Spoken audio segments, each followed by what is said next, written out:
আসসালামু আলাইকুম। যারা টুকটাক টেক নিয়ে ঘাটাঘাটি করি, তারা সবাই ওপেন সোর্স শব্দটির সাথে পরিচিত। কিন্তু কি এই ওপেন সোর্স? কি এর সুবিধা-অসুবিধা? আর কেনই বা ওপেন সোর্সের দিকে সবাই ঝুঁকছে? আসুন আজকে তা জানার চেষ্টা করি।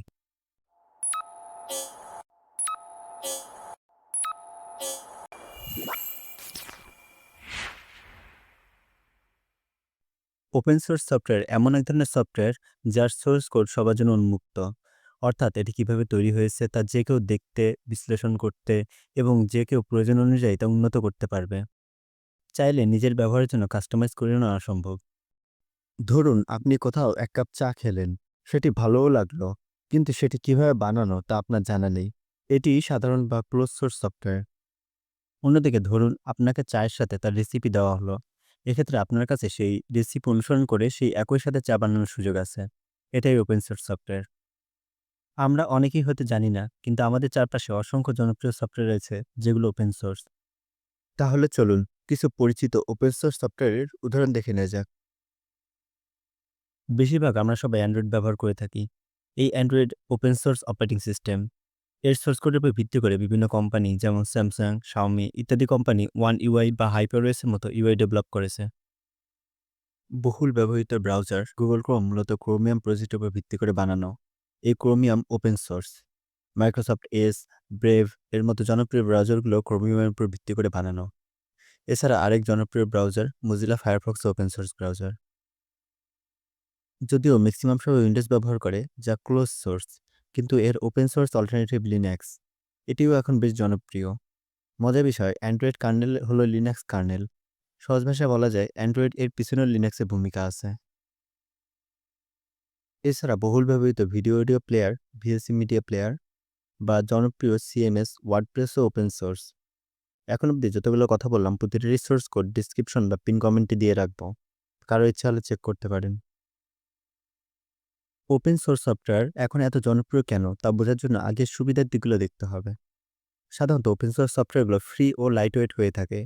অর্থাৎ কোনো টাকা ছেড়ে সফটওয়্যারগুলো ডাউনলোড, ইনস্টল ও ব্যবহার করা যায়। এমনকি নিম্ন কনফিগারেশনের ডিভাইসে ভালো পারফর্ম করে।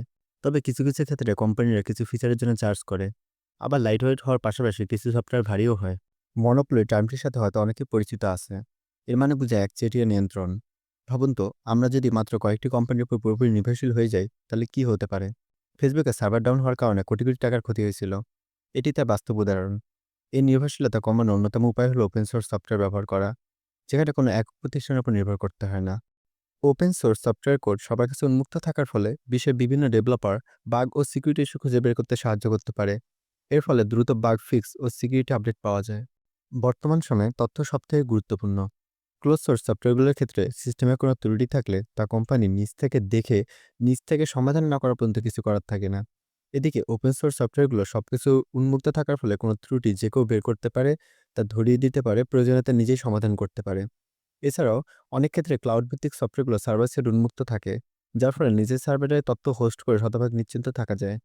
যেমন বিটওয়ারের সব পাসওয়ার্ড নিজের সার্ভারে হোস্ট করা সম্ভব। এছাড়াও একটা অনেক বড় সুবিধা হলো কোনো সফটওয়্যার মূল ডেভেলপার যদি আপডেট করা বাদ দিয়েও দেয়, তবু সেটি আপডেটের হাল কেউ না কেউ ধরতে পারে। এর ফলে দীর্ঘমেয়াদী সুবিধা পাওয়া যায়। শেষ পয়েন্টে আরেকটা কথা যুক্ত করতে চাই। ওপেন সোর্স সফটওয়্যারগুলো উন্মুক্ত থাকায় তা যে কেউ চাইলে কাস্টমাইজ করে ব্যবহার করতে পারবে। যেমন ধরুন, আমি যে কিবোর্ড ব্যবহার করি তার স্পেস বাটনটা আমার কাছে ছোট লাগে। চাইলে আমি সেটা এডিট করে বড় বা নিজের প্রয়োজনে বাড়িয়ে কমিয়ে নিতে পারি। এটা যারা করতে পারে তারা জানে কতটা হেল্পফুল। সুবিধার পাশাপাশি এর কিছু অসুবিধার দিকও আছে। এগুলোও জানার প্রয়োজন আছে। প্রথমত, যেসব প্রজেক্ট বা সফটওয়্যার পিছনে কোনো আর্নিং সোর্স নেই বা ব্যাকগ্রাউন্ডে কোনো কোম্পানি নেই, সেসব সফটওয়্যার সাধারণত লম্বা সময় রানিং থাকতে পারে না। একসময় গিয়ে ডেথ প্রজেক্টে পরিণত হয়। কিন্তু যারা বিভিন্ন পেইড প্ল্যান, সাবস্ক্রিপশন মডেল রাখে তারা এই দিক থেকে এগিয়ে থাকে। যেমন প্রোটন, বিটওয়ার্ডেন ইত্যাদি কোম্পানি। অনেক ক্ষেত্রে এসব সফটওয়্যারে বেসিক ফিচারের ঘাটতি দেখা যায়। যেমন গ্রামোফোন অডিও প্লেয়ার একটা অডিও প্লেয়ার হিসেবে অনেক ভালো। মোটামুটি যেকোনো অডিও প্লেয়ারে অ্যাপ থেকে সরাসরি অডিও ফাইল ডিলিট করা যায়। কিন্তু মজার বিষয়, গ্রামোফোনে এটা করা যায় না। এরকম কিছু কিছু সীমাবদ্ধতা কখনো না কখনো দেখা যায়। তবে এর মানে এই না যে সব সফটওয়্যার ইস্যু থাকবেই। কিছু কিছু সফটওয়্যার ইউআই যেমন সহজ, সুন্দর ও সাবলীল হয়, তেমনি অনেক সফটওয়্যারগুলো অনেক জটিল হয়। অনেক সফটওয়্যার এই যুগে এসেও ডিজাইন আপডেট করে না, যার ফলে সেগুলো দেখতে যাচ্ছে তাই লাগে। আবার কিছু কিছু সফটওয়্যার ব্যবহারের আগে সেগুলো কিভাবে ব্যবহার করতে হবে তা শিখতে হয়, যে কারণে অনেকে ব্যবহার করতে চায় না। এখন আসি শেষ পয়েন্টে। সবথেকে সহজে কিভাবে ফ্রি ও ওপেন সোর্স সফটওয়্যার পাবেন। অনেক open source software play store, app store বা মাইক্রোসফট স্টোরে পাওয়া যায়। তবে এদের একটাও ডেডিকেটেডভাবে ওপেন সোর্স সফটওয়্যার স্টোর নয়। মোবাইলের জন্য ওপেন সোর্স সফটওয়্যার পাওয়ার সবথেকে সহজ মাধ্যম অ্যান্ড্রয়েড বা লেজি অ্যান্ড্রয়েড। তবে এদের নিজস্ব অ্যাপ অতটা ইউজার ফ্রেন্ডলি না।